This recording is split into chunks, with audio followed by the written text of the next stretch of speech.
దేశ ప్రజలకు new year మొదటి రోజు గుడ్ న్యూస్. గత ఏడాది ప్రారంభంలో కరోనా వైరస్ గురించి దడపుట్టించే వార్తలను వినాల్సొచ్చింది. ఈ ఏడాది ఆరంభంలోనూ అలాంటి పరిస్థితులే ఉన్నప్పటికీ దానికి అదనంగా కరోనాను నిర్మూలించే వ్యాక్సిన్పై అన్ని శుభవార్తలే వినిపిస్తూ ఉన్నాయి. బ్రిటన్, అమెరికా సహా అన్ని దేశాలు వ్యాక్సినేషన్కు శ్రీకారం చుట్టాయి.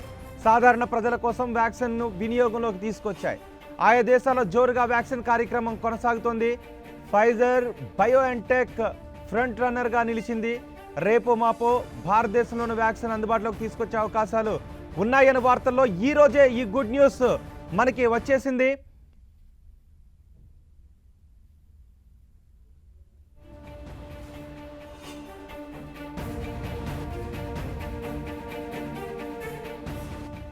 భారత్లో మొదటిగా అందుబాటులోకి రాబోతోంది కోవిషీల్డ్. ఆక్స్ఫర్డ్తో కలిసి కోవిషీల్డ్ను తయారు చేసింది సీరం సంస్థ. కోవిషీల్డ్కు కేంద్ర నిపుణుల కమిటీ గ్రీన్ సిగ్నల్ ఇచ్చేసింది. సుదీర్ఘంగా ఈరోజు సమావేశమైన కమిటీ ఈ నిర్ణయం తీసుకుంది. నిర్ణయంపై మరింత సమాచారం మా ప్రతినిధి గోపి అందిస్తారు. గోపి, ఇప్పటికే 4 రాష్ట్రాలు డ్రై రన్ నిర్వహించాయి. రేపు అన్ని రాష్ట్రాలు డ్రై రన్ నిర్వహించబోతున్నాయి. ఈరోజు కమిటీ నిర్ణయం తీసుకుంది వ్యాక్సిన్ గురించి.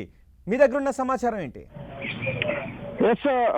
నూతన సంవత్సరంలో ఇదొక శుభవార్త అని చెప్పాలి.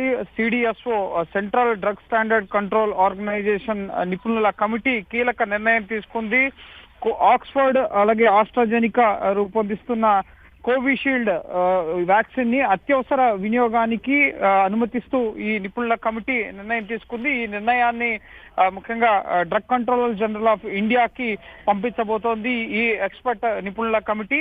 సో ఇప్పటి వరకు భారత్ లో ఏ వ్యాక్సిన్ అందుబాటులోకి వస్తుంది తొందరగా? ఇప్పటికే ప్రపంచ దేశాల్లో ఇటు ఫైజర్ కానీ అలాగే స్పుత్నిక్ కానీ ఇలా అనేక వ్యాక్సిన్స్ అందుబాటులోకి వచ్చాయి. కానీ భారతదేశంలో అత్యంత ఎక్కువ జనాభా ఉన్న దేశం, అలాగే కరోనా కేసుల్లో ఎక్కువ, అమెరికా తర్వాత ఎక్కువ కేసులు, చనిపోయిన వారు కూడా భారతదేశంలోనే ఉన్నారు. సో ఇటువంటి సందర్భంలో కేంద్ర ప్రభుత్వం జనవరిలోనే ఈ వ్యాక్సిన్ ని ప్రజలకు అందుబాటులోకి తెస్తామని చెప్పి సన్నాహాలు చేయడం, అలాగే 3 సంస్థలు ఇటు సీరం ఇన్స్టిట్యూట్, అలాగే భారత్ బయోటెక్, ఇటు ఫైజర్ అండ్ బయోటెక్, ఈ 3 సంస్థలు కూడా తాము రూపొందించిన వ్యాక్సిన్లకి అనుమతుల కోసం డ్రగ్ కంట్రోలర్ జనరల్ ఆఫ్ ఇండియాకి దరఖాస్తు చేసుకోవడం జరిగింది. సో ఆ దరఖాస్తుల్లో పూర్తిగా ఈరోజు ఈ committee CDSCO central drug standard control organisation నిపుణుల బృందం దీనికి ఈ కోవిషీల్డ్ వ్యాక్సిన్కి అనుమతి ఇచ్చినట్లుగా తెలుస్తుంది. ఈ Covishield vaccine serum institute of India ఇచ్చిన సమాచారం, డేటా ప్రధానంగా క్లినికల్ ట్రయల్స్ డీసీజీఐ ఈ రిపోర్ట్ని ఈ నిపుణుల కమిటీ రూపొందించిన నివేదికను డీసీజీఐ అప్రూవల్ చేసి అత్యవసర వినియోగానికి త్వరలోనే, అంటే ఈ వారం రోజుల్లోనే అనుమతి ఇచ్చే అవకాశం ఉంది. ఇప్పటికే డ్రై రన్స్ను కూడా ప్రభుత్వం నిర్వహిస్తున్న నేపథ్యంలో త్వరగానే ఇప్పుడు నిపుణుల కమిటీ అంగీకరించింది కాబట్టి త్వరలోనే ఇది స్వదేశీ వ్యాక్సిన్ కూడా నార్మల్ టెంపరేచర్స్లో, ఇటు ఫైజర్ వ్యాక్సిన్ -°C స్టోరేజ్ చేయాల్సి ఉంటుంది. దాని ట్రాన్స్పోర్టేషన్ కూడా కష్టం.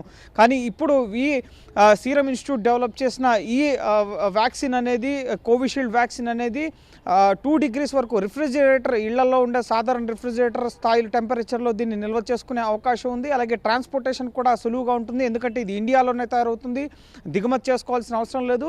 అలాగే ఇప్పటికే 5 కోట్ల డోసుల్ని మొదటి విడతగా ఈ సీరం ఇన్స్టిట్యూట్ ఆఫ్ ఇండియా సిద్ధం చేసిన పరిస్థితి కూడా ఉంది. తొలుత ప్రాధాన్యత భారతదేశానికే ఇస్తామని చెప్పి కూడా సంస్థ ప్రకటించడం జరిగింది. అదిర్ పూనావాలా ఈ సంస్థ CEO ఇప్పటికే యూకేలో దీన్ని అందుబాటులోకి తీసుకొచ్చారు. బ్రిటన్లో అక్కడ ఫైజర్ వ్యాక్సిన్ ఒకటే అందుబాటులోకి ఉన్న తరుణంలో మొదట ఈ సీరం ఇన్స్టిట్యూట్, ఈ ఆక్స్ఫర్డ్, ఆస్ట్రాజెనికా కోవిషీల్డ్ వ్యాక్సిన్కి యూకే, బ్రిటన్లో అనుమతి లభించిన 2 రోజులకే భారత్లో కూడా ముఖ్యంగా నిపుణుల కమిటీ దీనికి ఆమోదింపజేయడం అనేది ఒక శుభ పరిణామం అని చెప్పాలి. ఎందుకంటే ప్రజానికం ఎంతో ఆశతో ఎదురు చూస్తున్నారు. ప్రస్తుతం కరోనా కొత్త భేటీలో ఎవరెవరు పాల్గొన్నారు, వీళ్ళు ఈ నిర్ణయం తీసుకున్న తర్వాత నెక్స్ట్ డీసీజీఐ నిర్ణయం తీసుకోవడానికి మళ్ళీ ఎటువంటి సమీక్ష జరిగే అవకాశం ఉంది? అంటే ఎంత తొందరగా డీసీజీఐ నిర్ణయం తీసుకుంటుంది, దానికి ఎటువంటి సమీక్ష జరిగే అవకాశం ఉంటుంది? ఎస్ ప్రధానంగా ఈరోజు 5 గంటల పాటు ఈ సిడిఎస్సిఓ సమావేశం జరిగింది. సెంట్రల్ డ్రగ్స్ స్టాండర్డ్ కంట్రోల్ ఆర్గనైజేషన్లో ఉన్న సభ్యులు, నిపుణులు, ముఖ్యంగా ఇందులో డీజీసీఐకి సంబంధించిన సభ్యులు కూడా ఉండడం జరుగుతుంది. డ్రగ్ కంట్రోల్ జనరల్ ఆఫ్ ఇండియాకి సంబంధించిన సభ్యులు కూడా ఈ ముఖ్యంగా సిడిఎస్సిఓ ఈరోజు జరిగిన సమావేశంలో ఉంటారు. సో ఫార్మల్గా డీజీసీఐ నుంచి అనుమతులు వచ్చే మునుపు ఈ నిపుణుల బృందం పూర్తిగా ఈ వ్యాక్సిన్ క్లినికల్ ట్రయల్స్కి సంబంధించిన అంశాలని పరిశీలిస్తారు. అలాగే ఎటువంటి రిజల్ట్స్, ఎంత % వరకు ఈ వ్యాక్సిన్, ప్రధానంగా ఈ కోవిషీల్డ్ 70% to 90% వరకు కూడా రిజల్ట్స్ని కనబరుస్తుందని చెప్తున్నారు. సో వీటన్నిటిని కూడా స్టోరేజ్ కెపాసిటీ కానీ, ఎన్ని డిగ్రీల సెల్సియస్లో ఈ వ్యాక్సిన్ స్టోర్ చేసుకునే అవకాశాలు ఉంటాయి, అలాగే ఎంతవరకు కూడా సైడ్ ఎఫెక్ట్స్ లేకుండా ఈ వ్యాక్సిన్ క్లినికల్ ట్రయల్స్ పూర్తవడం జరిగింది. 3 క్లినికల్ ట్రయల్స్ 3 దశల్లో జరపడం జరిగింది ఈ పూణేలోని serum institute of India. So వాటికి సంబంధించిన ఫలితాలు ఏ విధంగా ఉన్నాయి, ఎటువంటి సైడ్ ఎఫెక్ట్స్, ఇప్పటికే యూకే, బ్రిటన్లో కూడా ఈ వ్యాక్సిన్ని అనుమతించే ముందు అక్కడ ఉన్న ఆరోగ్య సంస్థ కూడా మెడికల్ హెల్త్ అబ్జర్వర్ గ్రూప్ అక్కడ కూడా ఈ వ్యాక్సిన్కి సంబంధించిన పూర్తి స్థాయి డేటాని పరిశీలించిన తర్వాతనే బ్రిటన్లో కూడా ఈ వ్యాక్సిన్ని అనుమతించడం జరిగింది. సో ఇప్పుడు భారత్లో కూడా అంత డేటా, ముఖ్యంగా ఇక్కడ వాతావరణ పరిస్థితులకు అనుగుణంగా ఉండడం, అలాగే ఎటువంటి సైడ్ ఎఫెక్ట్స్ లేకుండా ప్రజల రోగ నిరోధక శక్తిని పెంచే విధంగా ఈ కోవిడ్ వైరస్ తట్టుకునే విధంగా ఉండేలా ఈ వ్యాక్సిన్ ఉందా లేదా అన్న అంశాలని పరిశీలించడం జరిగింది. గోపి, ఈ రోజు కూడా నిపుణుల కమిటీ చాలా సుదీర్ఘంగా సమావేశమై చర్చించింది. ఇప్పటికే భారత్లో Bharat Biotech, Pfizer, serum institute 3 కూడా అత్యవసర వినియోగానికి అనుమతులు కోరింది. అంటే ఇప్పుడు సీరం ఇన్స్టిట్యూట్ తయారు చేసిన కోవిషీల్డ్ అనుమతించవచ్చు అని నిపుణుల కమిటీ అభిప్రాయపడింది. అంటే ఏ విధంగా ఈ 3 వ్యాక్సిన్లను ఏ విధంగా సమీక్షించి సీరం వినియోగించడానికి అవకాశం ఇవ్వచ్చు అని అభిప్రాయపడింది కమిటీ? సీరం ఇన్స్టిట్యూట్ తయారు చేసిన కోవిషీల్డ్ని వినియోగించవచ్చు అని. ప్రధానంగా సీరం ఇన్స్టిట్యూట్ డెవలప్ చేసిన కోవిషీల్డ్ అనేది దేశీయంగా భారత్లో తయారవుతున్న వ్యాక్సిన్. ఇది ఒకటి పరిగణలోకి తీసుకోవడానికి ముఖ్యంగా ప్రధాన అంశంగా ఉంది. అలాగే టెంపరేచర్స్ చూసినట్లయితే ఫైజర్ వ్యాక్సిన్ -°C అత్యంత శీతల పరిస్థితుల్లో దాన్ని స్టోరేజ్ చేయాల్సి ఉంటుంది. కానీ ఈ కోవిషీల్డ్ వ్యాక్సిన్ అనేది నార్మల్ రిఫ్రిజిరేటర్స్, ప్రజల ఇళ్లలో అందుబాటులో ఉండే రిఫ్రిజిరేటర్ స్థాయి వరకు కూడా దీన్ని స్టోరేజ్ చేసుకోవచ్చు. సో చాలా సులువుగా ట్రాన్స్పోర్టేషన్ కూడా వీలయ్యే అవకాశం ఉంటుంది. అలాగే క్లినికల్ ట్రయల్స్ రిజల్ట్స్ని బేస్ చేసుకుని కూడా ఈ వ్యాక్సిన్కి అనుమతించినట్లుగా తెలుస్తుంది. మరో 2 సంస్థలు, ఇటు ఫైజర్ కానీ, ఫైజర్ విదేశీయుల నుంచి దిగుమతి చేసుకోవాల్సి ఉంటుంది. అలాగే దానికి సంబంధించిన డేటా ఇంకా రావాల్సి ఉంది అని చెప్తున్నారు. మొదట ప్రభుత్వం చెప్తుంది దేశీయంగా తయారైన వ్యాక్సిన్కే మేము ప్రాధాన్యత ఇస్తామని చెప్పి మొదటి నుంచి ప్రభుత్వం చెప్తుంది. సో ఫైజర్ని ఈ టెంపరేచర్స్ అంశంలోనూ, అలాగే అక్కడి నుంచి రావాల్సిన డేటా, అలాగే దిగుమతులకు సంబంధించి ఇప్పుడు వెనువెంటనే 30 కోట్ల మంది వరకు కూడా ఈ జూన్ జూలై నాటికి వ్యాక్సినేషన్ అందించాలని చెప్పి భారత ప్రభుత్వం లక్ష్యంగా పెట్టుకుంది. సో ఇప్పటికిప్పుడు దిగుమతుల విషయంలో కూడా ఫైజర్ని అనేక దేశాలు వినియోగిస్తున్న పరిస్థితి ఉంది. బ్రిటన్, అమెరికా సహా సింగపూర్, ఇటువంటి అనేక కంట్రీస్ ఫైజర్ని వినియోగిస్తున్నాయి. సో భారతదేశం కూడా ఆ వ్యాక్సిన్కి అనుమతించినట్లయితే కనుక సో అది ఆలస్యమయ్యే అవకాశం ఉంటుంది. కాబట్టి ఫైజర్ విషయాన్ని పక్కన పెట్టినట్టుగా తెలుస్తుంది. అలాగే భారత్ బయోటెక్ రూపొందిస్తున్న ముఖ్యంగా కోవాక్సిన్, ఇది క్లినికల్ ట్రయల్స్ దశలోనే ఉంది. ఇంకా 3వ దశ క్లినికల్ ట్రయల్స్ అనేవి కొనసాగుతున్నాయి. గతంలో కొన్ని సైడ్ ఎఫెక్ట్స్ రావడం వల్ల క్లినికల్ ట్రయల్స్ని నిలుపుదల చేసి మళ్ళీ పునఃప్రారంభించారు క్లినికల్ ట్రయల్స్ అనేవి. సో అది కూడా మెరుగ్గానే పనిచేస్తున్నప్పటికీ ఈ కోవాక్సిన్, ఈ భారత్ బయోటెక్ అలాగే ఐసీఎంఆర్ రూపొందిస్తున్న ఈ కోవాక్సిన్ అనే వ్యాక్సిన్కి సంబంధించిన ట్రయల్స్ జరుగుతున్నాయి. ఇంకా పూర్తిస్థాయి డేటా సమర్పించాల్సి ఉంది. మెరుగైన ఫలితాలు, ముఖ్యంగా 70% నుంచి 90% వరకు ఈ వ్యాక్సిన్ కూడా మంచి ఫలితాలు సాధిస్తుంది అన్న అంశానికి సంబంధించి ఇంకా ఈ ముఖ్యంగా drug control general of India ఒక ఏకాభిప్రాయానికి రాకపోయిన నేపథ్యంలోనే కోవిషీల్డ్ ఇప్పటికే యూకే అక్కడ అనుమతించడం, అలాగే భారత్లో ఉత్పత్తి 5 కోట్ల వరకు వ్యాక్సిన్లు ఇప్పటికే ఉత్పత్తి అయి ఉండడం, అలాగే సులువుగా ట్రాన్స్పోర్టేషన్ కానీ,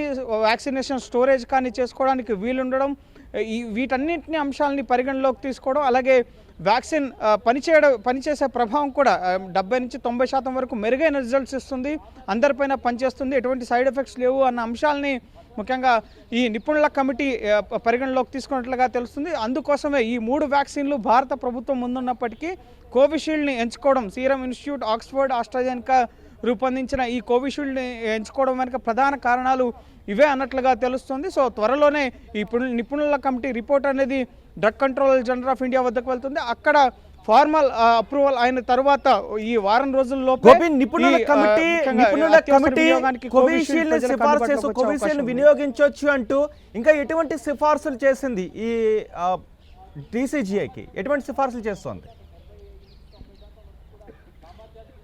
ఎస్, ప్రధానంగా ఈ కోవిషీల్డ్ ఏ విధంగా కరోనా వైరస్ని సమర్థవంతంగా ఎదుర్కొంటుంది, అలాగే దీనివల్ల ఎటువంటి ఫలితాలు వస్తున్నాయి, ఎటువంటి సైడ్ ఎఫెక్ట్స్ ముఖ్యంగా దీని గురించి రావడం లేదు అన్నది సంస్థ ఈ నిపుణుల బృందానికి తెలిపింది. పూర్తిగా డిజిటల్ రూపంలో ఈ వ్యాక్సినేషన్కి సంబంధించిన డేటాని, ఈ వ్యాక్సిన్ ఏ విధంగా పనిచేస్తుంది, ఏ అంశాలను పరిగణలోకి తీసుకుని ఈ వ్యాక్సిన్ని రూపొందించడం జరిగింది. ఇప్పుడు కరోనా కొత్త స్ట్రెయిన్ కూడా వస్తుంది కాబట్టి ఆ స్ట్రెయిన్ని తట్టుకునేగలిగే శక్తి కూడా దీనికి ఉందా లేదా, వీటి వ్యాక్సిన్ మౌలిక స్వరూపం, వీటన్నిటికి సంబంధించిన అంశాలని కూడా ఈ నిపుణుల కమిటీ తెలుసుకుంది. సో ఆ డేటానే ఇప్పుడు డ్రగ్ కంట్రోల్ జనరల్ ఆఫ్ ఇండియాకి అందించడం జరుగుతుంది. అక్కడ నుంచి అప్రూవల్ వచ్చిన తర్వాత ఇప్పటికే డ్రై రన్స్ అనేవి రేపు ప్రారంభం కాబోతున్నాయి కాబట్టి డ్రై రన్స్ అనంతరమే ఈ కోవిషీల్డ్ అత్యవసర వినియోగానికి అనుమతించే అవకాశం ఉంది. రైట్ గోపి, ఆక్స్ఫర్డ్ టీకా పూర్తిగా మేడ్ ఇన్ ఇండియా. పూనాలోని సీరం ఇన్స్టిట్యూట్లోని ఈ వ్యాక్సిన్ తయారైంది. కేంద్రం అనుమతి మంజూరు చేసిన వెంటనే వ్యాక్సిన్ సరఫరా చేసేందుకు సీరం ఇన్స్టిట్యూట్ సిద్ధంగా ఉంది. ఇప్పటికే వ్యాక్సిన్ సీరం ఇన్స్టిట్యూట్ పెద్ద ఎత్తున నిల్వ కూడా చేసింది. ఫుల్లీ ఆటోమేటెడ్ విధానంలో కోవిడ్ వ్యాక్సిన్ సీరం సంస్థ తయారు చేసింది. ఖాళీ సీసాలను హై టెంపరేచర్ నీటిలో స్టెరిలైజ్ చేసిన తర్వాతే మందును నింపేందుకు అనుమతినిస్తున్నారు. దీనివల్ల ఎలాంటి కలుషితాలు కూడా వ్యాక్సిన్లో కలగకుండా సీరం జాగ్రత్తలు తీసుకుంటోంది.